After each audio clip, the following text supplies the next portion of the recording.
Des voitures passant à guet sur une route inondée. Ici, près de Venarel et l'Aume, la RD 954 a été envahie par l'Auze, la rivière voisine. Une rivière qui s'est également invitée dans quelques habitations du bourg. Parpaing à la main, les agents municipaux prêtent main forte aux habitants. Paul a emménagé avec sa famille il y a 8 mois. Et surprise, depuis ce matin, l'eau s'infiltre partout dans sa maison. Par la rue et puis par le sol du coup maintenant.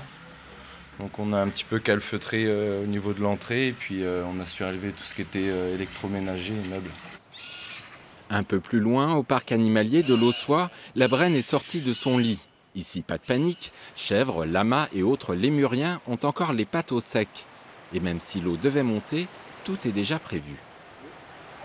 Ça arrive de temps en temps, 1 à 2 fois par an, donc on est rodé. La priorité, c'est le principe de précaution. Tous les enclos qui se trouvent à proximité de la rivière vont voir les animaux rentrer dans les bâtiments de nuit, qui, comme on le voit derrière, sont surélevés, donc il n'y a aucun risque d'inondation.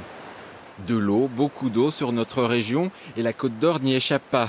Ces dernières 48 heures, plus de 50 mm de pluie sont tombés sur le Morvan, près de 40 dans le Montbardois et 30 mm sur le reste du département. Pour autant, rien d'anormal selon Météo France. En soi, ces valeurs-là ne sont pas du tout exceptionnelles, mais elles viennent s'ajouter à des pluies très fréquentes et abondantes depuis le début du mois de janvier, et c'est ça qui fait qu'on a des conséquences sur les cours d'eau. Signe de ces forts cumuls de pluie, le barrage de Grosbois est plein depuis ce week-end. L'épisode pluvieux, lui, devrait faire une pause demain et mercredi.